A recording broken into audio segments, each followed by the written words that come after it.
नमस्कार, सादर जय जिनेंद्र। क्षमा ब्रेकिंग जैन न्यूज प्रतिदिन प्रातः, दोपहर एवं रात्रि में देश भर से संपूर्ण जैन समाज से संबंधित सही और सकारात्मक समाचारों के लिए देखना और सुनना न भूलें। साथ में आपसे विनम्र निवेदन है कि यदि आपने इस चैनल को सब्सक्राइब नहीं किया है तो कृपया अवश्य कीजिए और शेयर और लाइक करके धर्म प्रभावना में सहयोगी एवं सहभागी बनिए। क्यों मिलें जो कि हैं अनमोल, भाव बिना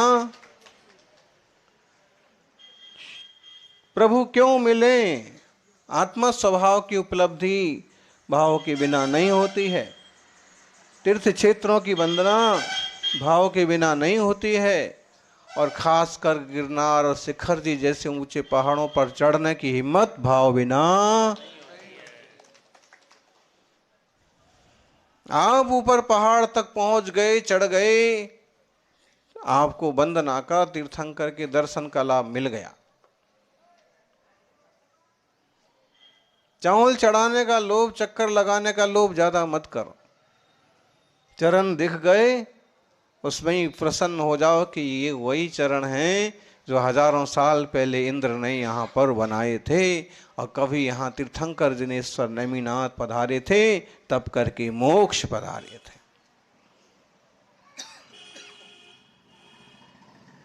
कभी हंसी की बारिश है तो कभी आंसुओं का समंदर। कभी हंसी की बारिश है तो कभी आंसुओं का समंदर है। जिंदगी का हर एक पल किसी इम्तिहान का मंजर है।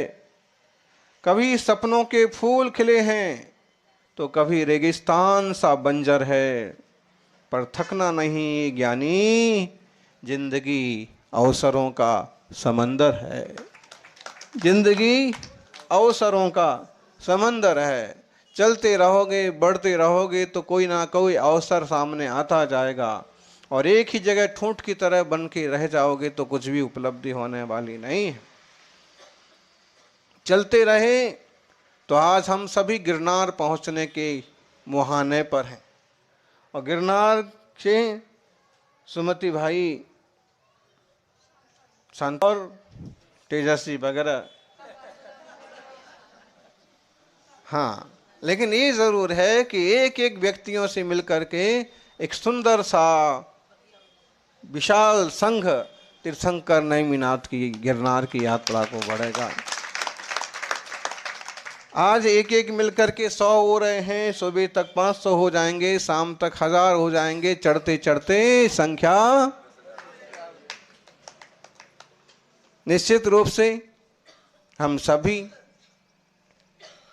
सर्वजन हिताय सर्वजन सुखाय की भावना वाले जीव हैं। किसी का हित ना हो, किसी का मन ना दुखे, इस तरह का पुरुषार्थ करने वाले जीव हैं। तीर्थंकर नेमिनाथ ने तो पशुओं का भी नुकसान ना हो और उनका कष्ट देख करके वैराग्य ले लिया। तो हम लोग भी किसी इंसानों का कष्ट कैसे देख सकते हैं और किसी को कष्ट कैसे दे सकते हैं। इसलिए बहुत आनंद से और शांति से गिरनार जी की वंदना करेंगे।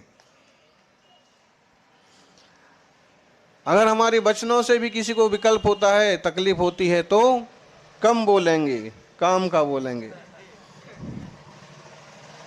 क्या करा जावे, अच्छी बात भी बुरी लग जाती है, सच्ची बात भी चुभ जाती है।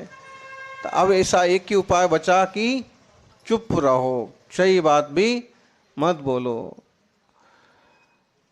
फिर कभी विकल्प आता है कि अगर कोई ना बोलेगा तो जीवों की दिशा क्या होगी, कितने जीवों का नुकसान होगा। समंत्रभद्र जैसे न्यायाचार्यों को भी जीवों के लिए परोपकार के लिए बोलना पड़ा। कुंद कुंद जैसे दिग्गज आचार्यों को भी निर्ग्रंथ मार्ग की पुष्टि के लिए शास्त्रों को लिखना पड़ा। और कभी इसी तरह के प्रवाह में हमारे मुंह से भी कुछ निकल जाता है। कभी किसी को जमता है, कभी किसी को नहीं जमता। लेकिन फिर भी हम अपने में जम जाएं, हम स्वरूप में जम जाएं, स्वतत्व में रम जाएं, यही बहुत बड़ी उपलब्धि होगी। आधिदम कादब्बम, अपना हित करो, आत्महित करो, बाकी तो जिनका है सो ठीक है। अभी बता रहे थे शुभम सागर जी, कोई व्यक्ति किसी चीज की दुकान लेके बैठा है, किसी तरह का विज्ञापन करता है, तो अपनी कंपनी के विज्ञापन ठेले पर, गाड़ी पर, साइकिल पर, थैले पर, बक्से पर, कपड़े पर और टोपी पर, और साथ में माइक ले लेता, बार बार नाम लगाता रहता है। मान लो अमुक कंपनी का साबुन है, अमुक कंपनी का मसाला है, अमुक कंपनी का, तो बार बार बार बार बार बार यही चिल्लाता रहता सुबह से शाम तक। आखिर कुछ ना कुछ व्यापार जरूर हो जाता है। जैसे आजीविका की इच्छा वाला एक व्यापारी निरंतर कैसे व्यापार ठीक से हो जाए इस तरह की कोशिश करता है, ऐसे ही साधु पुरुषों को, धर्मात्माओं को कैसे आत्मशुद्धि हो जाए, कैसे स्वानुभूति बनी रहे, कैसे अंतर्मुखता बनी रहे, इसलिए बार बार शुद्धो हम की आवाज लगाते रहना चाहिए। समणोमी संजदोमी वर्दोमी उसंतोमी वदी नियनि माण माया मोस मूल मिच्छाणान मिच्छा दंसन मिच्छा चरितम चा। कितनी बड़ी बात है, सिर्फ इतनी सी बात का विचार करो। समणोमी, मैं श्रमण होता हूँ। श्रमण मतलब श्रमवान, अंतर्मुख होने का श्रम करने वाला, सहज रहने वाला जीव। संजदोमी, मैं संयत होता हूँ। अभी तक जो कुछ उठापटक हो गई हो गई, अब मैं संयत होता हूँ। अब कोई उठापटक नहीं करना है। संजदोमी, समणोमी, संदोमी, वर्दोमी, उपरत होता हूँ। जो जो भूल गया, जो जो कह दिया, जो जो हो गया, निकल गई, पर्याय निकल गई, अब मैं उपरत होता हूँ। वर्दोमी। ओ संतोमी, जो भी उछल कूद हो गई विचारों में, वचनों में, अब उन सब से मैं उपशांत होता हूँ।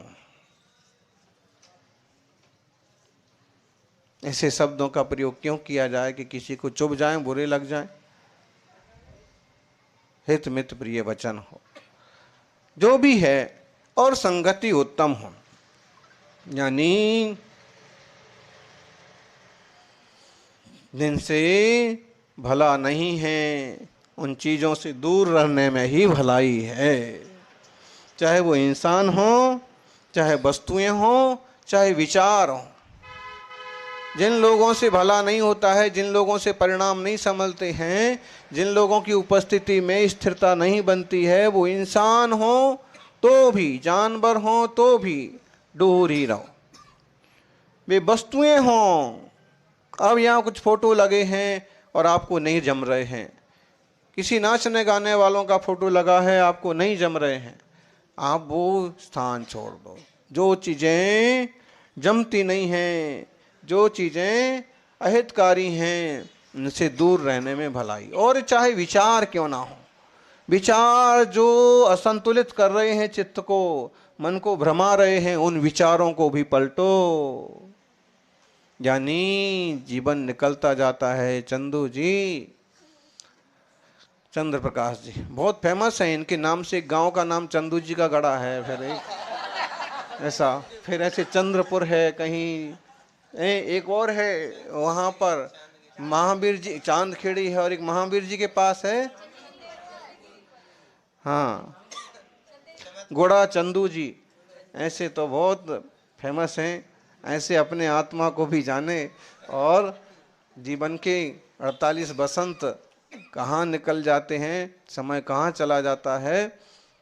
अब वह है जो कुछ समय हमारे हाथ, जो कुछ हाथ में है, उसका बहुत ही प्रज्ञापूर्वक जो जो अभी तक किया है, जितना कमाया उतना कमाया, बाकी अब और ज़्यादा सावधानी से परिणामों की निर्मलता का पुरुषार्थ करते रहना है।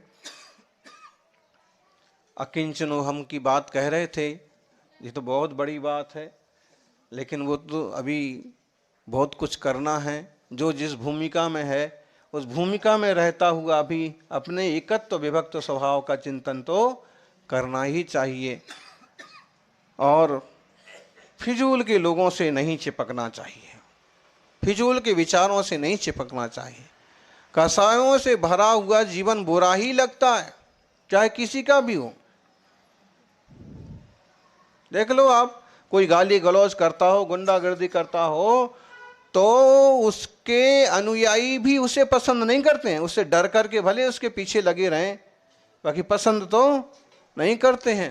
कसायाविष्ट, अभी सुन रहे थे आप, बच्चा खूब ऊधम कर रहा है, उठापटक कर रहा है, तो पिता भी आंखें दिखाते हैं, माँ भी दांत कड़कड़ाती है और सब, लेकिन वही शांत बैठ जाता है तो हमारा राजा बेटा, प्यारा बेटा कहते हैं।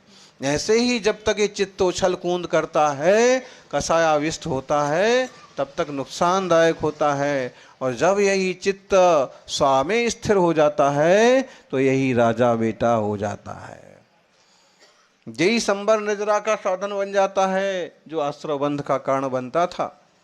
इसलिए आज अपन देख रहे थे मरण कंडिका में कितना गंभीरता से समझाया कि पार्श्वस्थादि 5 प्रकार के साधुओं की संगति मत करो। कसाया कुलचित्ता नाम पार्श्वस्था नाम दुरात्म नाम भुजंगा नाम वित्याज्या संगत छिद्र गवेषिणाम। जो लोग कसायों से भरे हुए हैं, जो लोग दुरात्मा हैं, जो लोग अच्छे आचार विचार वाले नहीं हैं, उनको सांप के समान दूर से ही छोड़ दो। देखो ज्ञानी बंडी जी,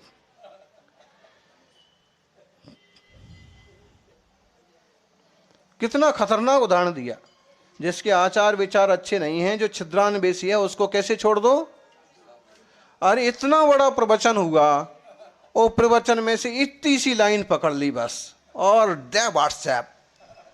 अरे भाई शांति रखो, आगे पीछे का प्रवचन भी सुन लो। क्या करें, ऐसे जिनसे परिणाम अस्थिर हों, ऐसी संगति से दूर रहो, बचो। फिर लज्जा जुगुप्सनम योगी प्रारंभम निर्विसंकताम आरोहन प्रिया धर्मापि क्रमेण नित्यस्ति तन्मया।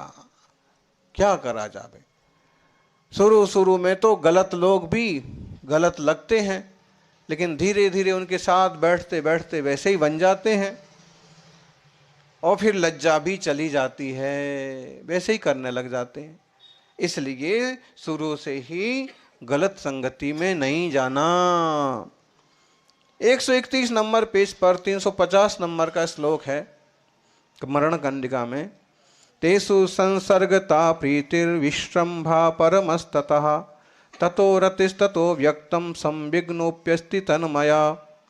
मान लो कोई मुनि संसार से भयभीत है, कोई मुनि सच में बैरागी और तपस्वी है, कोई सच में धर्मात्मा है, लेकिन वो छल कपट वालों की संगति में आकर के धीरे धीरे वैसे ही बन जाता है, उन पर विश्वास करने लगता है, अपनापन करने लगता है, और उनके जैसे मनमानी।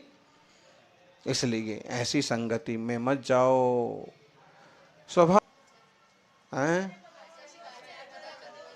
हाँ, जो भी है, पिछले बार भी अच्छा अवसर मिला, तब तो आचार्य श्री निर्मल सागर जी साक्षात विराजमान थे, और बड़े स्नेह से अगवानी की, और सब व्यवस्थाएं आगे पीछे पूछी देखी। निश्चित ही बड़े जनों का बड़ा दिल होता है। अभी भी गुरुओं की कृपा से सब पार पड़ेगा। जय बोलिए 24 तीर्थंकर भगवान की। सपने ही कभी कभी साकार होते हैं। राम मंदिर का सपना देखा था, साकार हुआ। ऐसे कई बार सपने साकार होते हैं। उसी तरह का एक सपना कल्पना कि जैन मुनि जब गिरनार की 5वीं टोंक पर जाएं, जैन मुनि जब गिरनार की 5वीं टोंक पर जाएं और वहां बैठे बाबा जी उनका स्वागत करें, तो कैसा हो, कितना बढ़िया माहौल बने। जैन मुनि जब गिरनार की 5वीं टोंक पर जाएं और वहां बैठे बाबा जी उनका स्वागत करें, तो कैसा हो। जैन लोग दत्त दिगंबरा और जय गिरनारी के नारे लगाएं, और बाबा जी जय नेमिनाथ जय गिरनार कह के बुलाएं, तो कैसा। और जय नेमिनाथ जय गिरनार करके बुलाएं, तो कैसा हो।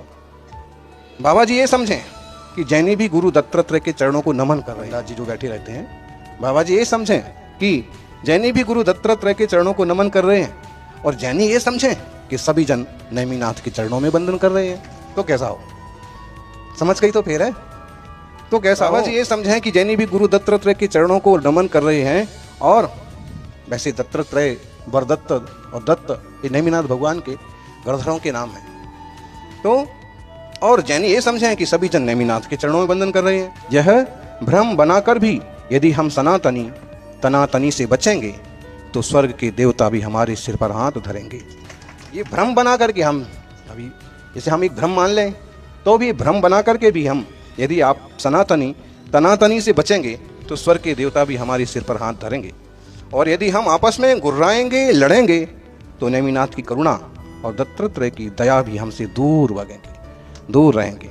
इसलिए हिंदू जैनी मिलकर कुछ नया करेंगे, 5वीं टोंक पर खुद ही उन्हीं चरणों में एक साथ सिर धरेंगे। जब हम एक घाट पर नहा सकते हैं, एक भोजनालय में बैठ करके खा सकते हैं, एक धर्मशाला में रह सकते हैं, आपस में राम राम जय जिनेंद्र कह सकते हैं, तो गिरनार में भी एक साथ रह सकते हैं। चरण तो वही हैं, हजारों साल पुराने, सिर्फ नामों का ही फेर है। गिरनार में एक साथ वंदन करने में किस बात की देर है, किस बात की देर है। इस तरह से हम सोचते हैं, और हम तो यहाँ तक सोचते हैं कि समझ लो महेश गिरी जी हैं या फिर जो भी अगुआ कार्यकर्ता है, वो सामने से होकर कहे ना कि इस बार निर्माण उत्सव कब आ रहा है, सब लोग पधारो, आप इस बार निर्माण लाडू हम भी मिल करके चढ़ाएंगे। साल में एक बार ही तो करना है, और मिलजुल के करना, तो कितना बढ़िया सकारात्मक माहौल बने।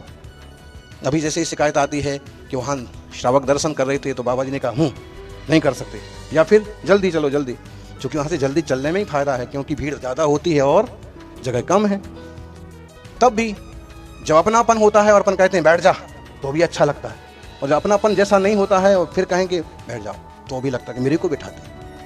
तो अपनत्व के साथ में हम सभी देश भर में इस संस्कृति को जीवंत रखें और अपने आत्मकल्याण के पथ पर बढ़ें। हम सब आत्मा की शुद्धि के मार्ग पर चल रहे हैं, वो हम सबको उपलब्ध हो। जिस मार्ग से तीर्थंकर गए हैं, श्री राम गए हैं, उस मार्ग से हम भी चलें। Kshama breaking Jain news YouTube channel पर विज्ञापन देकर धर्म प्रभावना में बने सहभागी। विज्ञापन देने हेतु संपर्क कीजिए मोबाइल नंबर 9026900740 एवं समाचार एवं वीडियो भेजने हेतु WhatsApp number 9335236222। Kshama breaking Jain news YouTube channel देखने के लिए आपको बहुत बहुत धन्यवाद। सादर प्रणाम, सादर जय जिनेंद्र।